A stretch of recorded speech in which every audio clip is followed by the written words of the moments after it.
Welcome to a new series that I'm calling Is It Worth My Money Minis. It's a working title, a smaller video where we take a look at a smaller set, but it's still at the production value of a high quality video rather than a short, as I just don't think shorts are right for this channel. But I want to still talk about these sets. This episode of Is It Worth My Money Minis, we're looking at Microfighters versus Mechs. Now, Microfighters have been around for a long while, including a relatively good minifigure in a relatively small Star Wars ship, and with them seeming to come out every sort of couple of months, it's one of those sets that you can easily pass in a shop and just pick up because it's a nice cheap little set. But the Mechs, in my opinion, are where it's all happening. Now, the Mechs seem to have made a new standard for this small type of set, being the same price as a Microfighter, however including, in my opinion, a way better minifig and a lot more interesting parts in terms of the actual mech build itself. Now, the reason for this is it includes things like mixel joints or the ball joints, and everything is printed, usually including a lot more common pieces on these mechs to help out with your normal Lego mocks. Stuff like the fingers and these printed and sloped tiles are always good to have in your Lego collection. Now, the reason this video is called what it is called is because I truly believe, and let's be honest, these are totally 100% made for kids to just walk by and pick up.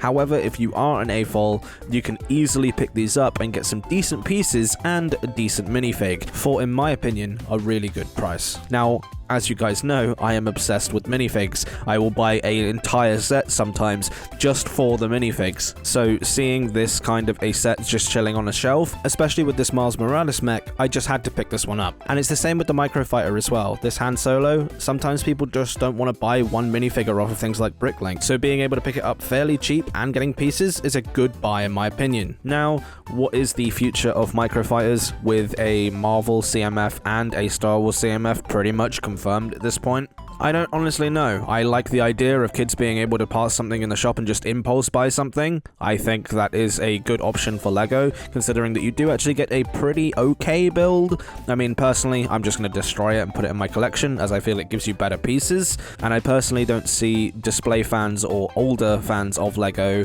using these types of sets for display purposes. However, I still think that a lot of them pick them up just for these minifigs, and that's very surprising because including such a cool minifig in such a kid-friendly set. It's the same with the Harry Potter books, and I was talking about this last week. Lego are very clever on what they do. They include such a nice minifigure in such a kid-friendly set, so adult fans also want to buy the set as well. I also think this is clever doing it with license themes rather than doing it like the 3-in-1 sets, where you would just get a weird side build, or obviously the Lego City stuff where you just get random people. So at the end of the day, what do I think? I think these are definitely worth your money. You should go out and buy one, even if you are an adult fan of Lego. Even if you don't want the mech, it's probably best to just tear it apart. You get a lot of cool pieces and you get that cool printed tile, as well as an awesome minifigure. As for the Microfighters on Star Wars, I think they're a bit more specific. You kind of need to be a fan of the ship. Like the Millennium Falcon for me is kind of a no-brainer, and I know this is the third one that we've had, but the minifigure is just an awesome minifigure and I felt like picking it up. But the older ones, or even the newer ones like the Tauntaun, I just don't think I'm going to be picking them up because I just don't really care. I don't think the build is very interesting. I know we get the AT-AT and 2 minifigures, but I still don't think that that's interesting enough to warrant me buying it for £20. I think these Mechs and Microfighters are a good in-between something like a CMF or a polybag and something like a battle pack. And if I'm honest, I'd love to see other themes such as Harry Potter get shoved into this £9 to £10 sort of bracket, something really nice and small, an impulse buy that's not something like the student pack that for at least us in the UK is only available in the Lego stores. But that's been this episode of Is It Worth My Money Minis. Now, this is a working title. If you have any better ideas for a title, put it in the comment section below. If you like the idea of this series, again, please, I am looking for feedback in the comment section. Write it down, tell me what you think. I would greatly appreciate to know. Remember, we will only be doing this for small sets, so the big sets will still get their full episodes in the normal 9 to 10 minute sort of time frame, but going forward I would like to do this kind of a 4 to 5 minute video on a small set. So let me know what you guys think by writing it in the comment section below.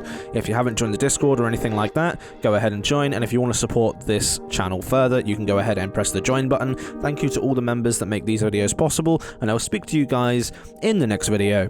Goodbye.